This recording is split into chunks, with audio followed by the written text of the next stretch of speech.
Hey Aries, welcome to your 2022 February love and romance reading. I know February is the time a lot of people are thinking about love, maybe more than usual. So we're going to connect here and see what is coming up here for the Aries collective. Aries, Sun, Moon, Rising, and Venus. Okay? A lot of people like to check out their Venus when it comes to love, so we're including the Venus folk as well. You might stumble upon this video sometime after February. You might find it during the summer. You might find it next February. That's fine. You're going to find it whenever it's time for you to hear the messages, whenever it's meant for you. Keep in mind, these are general readings for the Aries collective. Not every single message will resonate. But take what does and leave what doesn't. One more shuffle. All right, let's get right on into it, my darlings. And see what is coming up for the Aries collective, love and romance. First card coming up here is the Seven of Cups. Now, Seven of Cups sometimes gets a bad rap when it comes to love and romance because we see it as maybe somebody who has a lot of choices or a lot of options, which can be the case sometimes. And that could be you, Aries. It could be that you have a lot of choices, a lot of options, a lot to choose from. It doesn't necessarily have to be, or I mean, it could be the person that you're dealing with, but it doesn't necessarily have to be other options in terms of like partners. It could be that they're trying to think, what do I want to focus on in my life right now?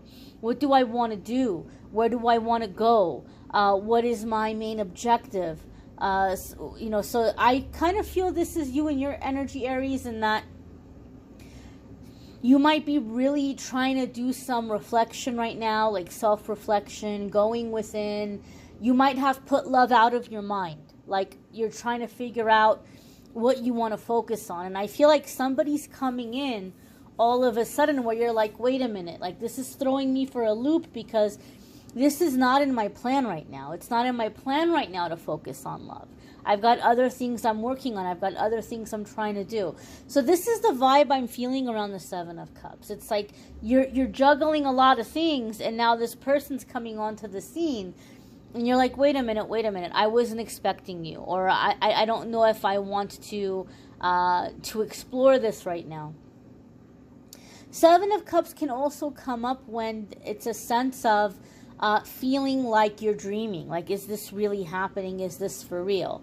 I feel like some of you are dealing with a very kind of elaborate person, and you might be kind of, I don't know if I want to say suspicious, but you're like, is this person for real, or are they telling me stories? I just feel like this is a larger than life personality. This is someone that has perhaps maybe traveled a lot.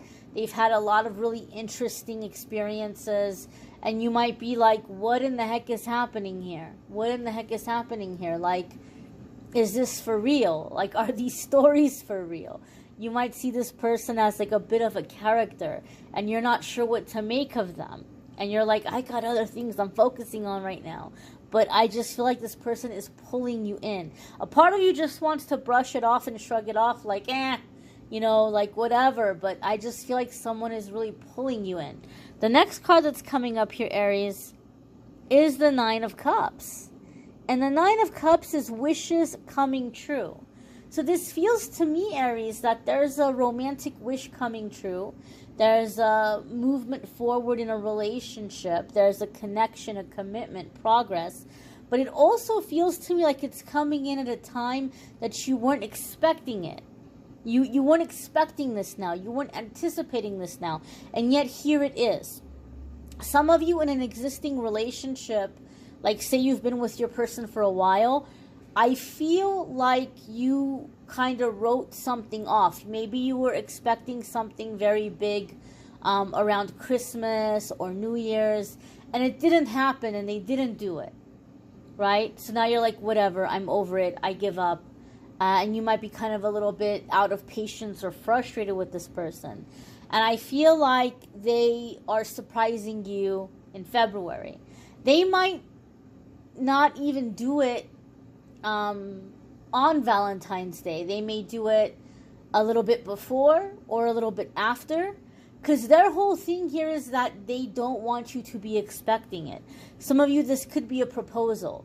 And you were looking under that Christmas tree expecting that there was going to be a ring, and there wasn't a ring. And then you thought, oh, okay, maybe on New Year's Eve, right? When the clock strikes midnight, and nothing, right? And so you're like, oh, okay, I guess it's not going to happen then. And so you're kind of sad or bummed out. And maybe a part of you is saying, well, maybe Valentine's Day. Maybe Valentine's Day. Don't be surprised if nothing happens on Valentine's Day. But then, like, the next day or a week later, they come in with a proposal, or they come in with a confession of love. Some of you are just waiting to hear that I love you, right? Like, you're just waiting for that level of the relationship. And it's going to happen, but I feel like this person is wanting it to happen at a time that's going to completely and totally be a surprise for you. Because they feel that way is going to be more meaningful. They feel that way it's more special. They don't want to do it at an expected time or a time that it's supposed to happen. So I feel it's a wish coming true, but I also feel a sense and a feeling of like the element of surprise. The element of surprise. Some of you may have this interest that's been going on for a while with someone, and you're hoping that they're going to be your Valentine, or you're hoping that they might ask you out for Valentine's Day. They might even ask you, hey, what are you doing for Valentine's Day? And, you just kind of might be like, I don't know. What are you doing? Oh, me, nothing. And you're hoping they're going to say, let's do something together. They're not. Your crush, I'm sorry, Aries, but I feel for the majority of you, your crush is not going to ask you out for Valentine's Day or ask you to be their Valentine. But I do feel after Valentine's Day passes, then they're going to say, well, hey, let's go grab lunch, or let's go get coffee, or they're going to let you know that they're interested in you. But again, they don't want to do it at a time that it's like, oh, well, we're supposed to do this, or we're obligated to do this, or they don't want that pressure, oh, well, we spent Valentine's together, so, like, what does this mean? They're wanting to have a chance to, maybe they know you well as a friend, but they want to get to know you now romantically, and they don't want that pressure of, the whole Valentine thing, okay? I just feel like you're going to be surprised. It's like you've given up hope, or you're just like, whatever, it's never going to happen, and then all of a sudden, surprise. That's the vibe I'm feeling here with these cards. The next card that's coming up here for Aries, I have to chuckle, is the Seven of Swords, right? Again, Seven of Swords gets a bad rap. Seven of Swords gets a bad rap as somebody dishonest. And that can be the case sometimes. Some of you are going to be blindsided that somebody you never thought you were going to hear from, somebody that you maybe even thought this person hated you or could not stand you. Maybe you don't like them and you can't stand them, and you thought the feeling was mutual. But surprise, some of you might have this person resurface and, act like they're coming in and they're wanting to, make peace. And maybe this person is asking you what you're doing for Valentine's Day, or if you can get together. Maybe not for Valentine's Day, but around that time. And you might be thinking, what in the world? Like, what in the heck is going on? A couple of things. I feel like this person resents you, Aries, because they feel like you got the upper hand. And you might think that they got away with something. You might think, oh, I can't stand them. I hope karma catches up to them. And you might feel like they put you in a bad situation. But they're looking at you like you won. They feel like you won and they don't like you. They resent you. I'm just being honest what I'm feeling in the energy. And they might be hoping that they're going to come around and check on you, that you're single, and that around Valentine's Day, maybe your defense is going to be lower, the walls are going to be down, and maybe they're going to be able to get in good with you again. But I'm sorry to say, I don't trust this person's intentions. I feel like they feel you won, so they want to pull you back in, so that they can feel like they discarded you. No, it's over and it's done because I said it's done. Aries, you guys are too smart. You guys are too smart. You're not going to fall for this. You're really not going to fall for this. But don't be surprised if this person resurfaces, even if you thought that they never would. They cannot believe that you don't need them. They cannot believe that you're happy without them. And they're wanting so bad for a do-over, but they're not going to get it. Clearly, they're not going to get it. I really don't think they're going to be able to accomplish what they want to do. For other ones of you, the Seven of Swords, as I said, Seven of Swords can sometimes just be a sneakiness. And sneaky is not always bad. Sneaky is not always malicious. I feel this is confirmation that I felt a lot of you are dealing with someone who's kind of being a little sneaky here in trying to surprise you. They're not putting all of their cards on the table. They're not making it super clear how they're thinking or how they're feeling, because they are waiting for the perfect time and the perfect moment. And then they're going to surprise you. It's this element of surprise. I do feel, and this is kind of a word of caution here, and this is going to be, I don't know how you're going to feel about it, Aries, because some of you are going to say, I find that highly unethical, and I don't like it, and I don't want anything to do with that person if that's the case. And, you know, or maybe this is you, and you're the one who's doing it. Maybe you're the one who's getting ready to make a confession of love, and you're like, I just want to know how this person feels about me. Maybe, and then once you do, you're finding out they feel the same way about you. But I feel whoever the person is, whether it's you or the role is reversed, I feel someone in the situation before taking that next step wants to know if you are hiding anything. And so I feel they're sending in some kind of a decoy. Don't be surprised if all of a sudden, Aries, there's somebody online, and maybe you have mutual friends. Maybe you all have been mutual friends for a while. Regardless of if you know this person in person or not, don't be surprised if all of a sudden somebody is expressing a lot of interest in you and wanting to spend time with you.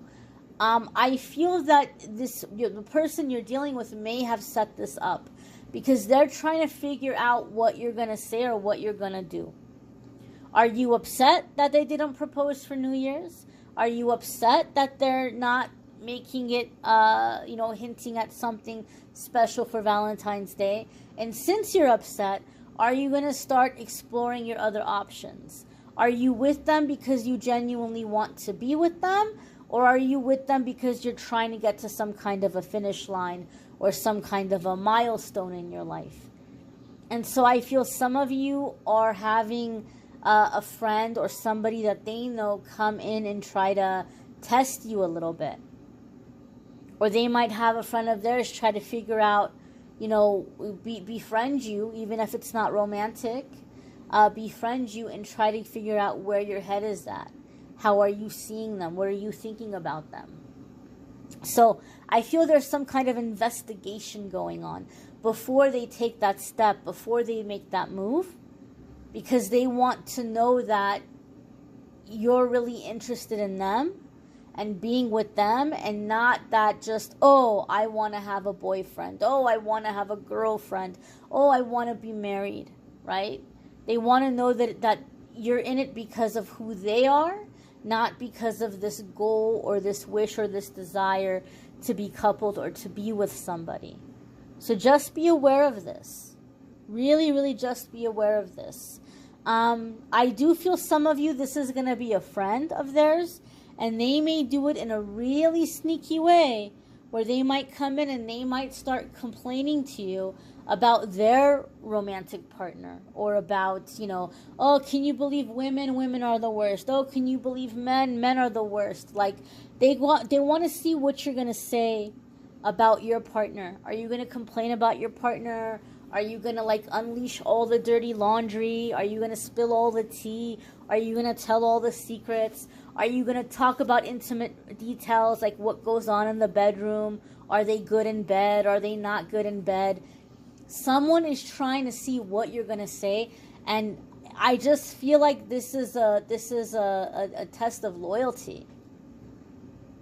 And some of you might say, I'm not okay with that. I'm not okay with that. Even if you have nothing to hide, you just might think that the principle of it is not okay. And Spirit might be bringing you that message to let you know that, hey, you know what? You wouldn't like this, Aries, but this is what you're dealing with, right? This is a general reading. It's not going to be for every single one of you, but this could just, for some of you, be a heads up, whether it is to be cautious what you say and what you share, or whether it's just to be aware that someone is doing something like this that you would not like, or that, like, you might say, I don't want to deal with the person if they're doing that.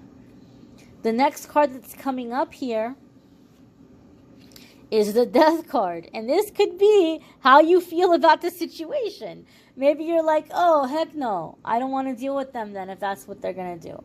And maybe some of you are deciding that, you know, I want this and my wish is coming true, but now I'm looking at the character of the person, or I'm looking at the way by which they're achieving these means, and I'm not sure I'm all for it. Okay, some of you could be dealing with a Scorpio. Scorpio is here represented by the Death card. If you have a Scorpio placement, there could be big changes or shifts happening for you in those areas of your life that are leading you to a dream come true or significant soulmate coming in, right? And maybe you're not telling everybody about what you're doing in those areas of your life. Maybe you're keeping your cards close to your chest, so to speak. But you could be going through some kind of transition, some kind of change, new beginning that is also calling into your life the type of relationship that you might maybe be dreaming for or longing for. The Death card can also indicate the end of a cycle, right?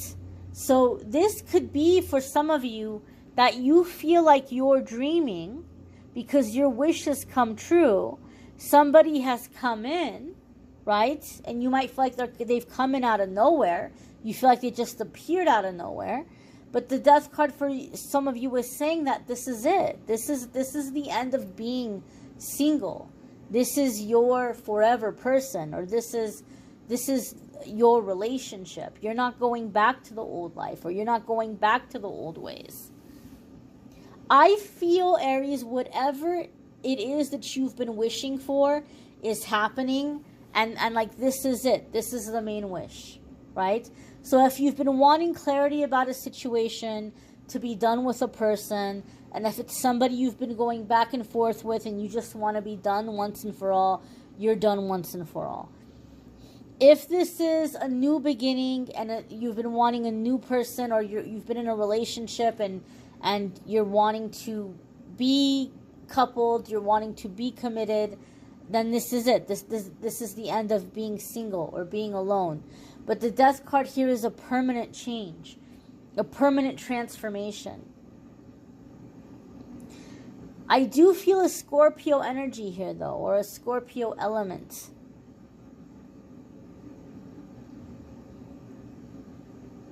So for many of you, this could be a factor.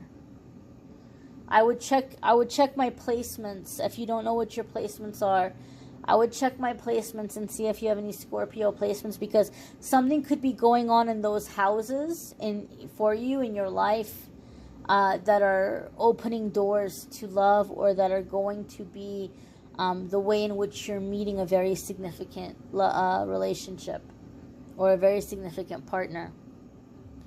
The next card that's coming up here for you guys, Aries, is the Page of Pentacles. Now, pages can be children, okay? So maybe there's something coming here. Maybe a wish is coming true in terms of having kids or meeting the person who's going to be the parent of your children. There could be an aspect of children here for some of you. But Page of Pentacles for me in my readings is getting focused, getting grounded, and putting our time and our energy and our efforts into things that are worthwhile, instead of spinning our wheels upside down and getting nowhere. Page of Pentacles for me is the time that we're getting down to business And the work that we're doing is going to give us abundance. It's going to be something that is worth our time and worth our while. So I feel whatever has been in the way, whatever distractions have been in the way, whatever has been blocking you is gone. It's gone. It's done. It's finished. And now it's this investment or investing into the dream relationship, into the things that you have been longing for, or that you've been dreaming of or wishing for. I feel, Aries, a lot of you are just like, I just don't want to waste any more time. And I just want to be with someone who's not wasting my time. That's what I get the strongest out of the Page of Pentacles, is that that's what's happening for you. You don't want it to be a waste of time, a waste of energy, a waste of money. You're wanting something that is worth the time that you're investing, that is worth what you're putting into it. And Spirit is saying, this is it. This is happening. This is the relationship that is worth your while. Okay? You may want to check out your moon sign, your rising sign, your Venus sign. If this is none of those, some months your Venus sign might resonate more than your sun sign or some other sign. It could change, right? A lot of people swear by their Venus sign, but then I've also seen a lot of people say, well, no, for me, I swear by my moon sign, right? So you watch and you see what resonates with you. Okay, you watch and you see what resonates with you. And sometimes you could check your moon, your rising, your Venus, and each one kind of adds a little more information. You may need a private reading, which I'm more than happy to do for you. If you want to go to calendly.com/amethystangelite, you can schedule a private reading with me there. I thank you all for watching, liking, sharing, commenting, subscribing. I'm going to be posting the weekly forecasts, and hopefully very soon I will get them up sooner in the week, like midweek, the week before. I've let the other signs know in their videos. I do want to apologize. I know I've been inconsistent with the weekly forecasts, but there's a lot going on my end. I've been inconsistent with the podcasts and everything, and I'm working on getting a diagnosis. I'm close, very close. Hopefully in the next few weeks I might have one, and that it will be a good thing, because if I have an official diagnosis, then I have an official action plan. I know what I need to do, or I know what's going to be like my, getting me consistent to where I need to be, to where I can be consistent for you guys. So I know there's been inconsistency. It's not that I don't care about you guys, or I'm over it, or I'm being lazy. I just want to let you guys know that, and as soon as I know details, I will share those details with you, because it might be helpful to somebody out there. Maybe somebody is going through a similar thing, and that can be helpful for them to know my experience. So in the meantime, guys, I thank you for being there, for watching, sharing, commenting, subscribing, scheduling readings. I appreciate you all more than you know. Take care, be well, have an amazing February, and hopefully I'll see you all in the weeklies. Take care, guys.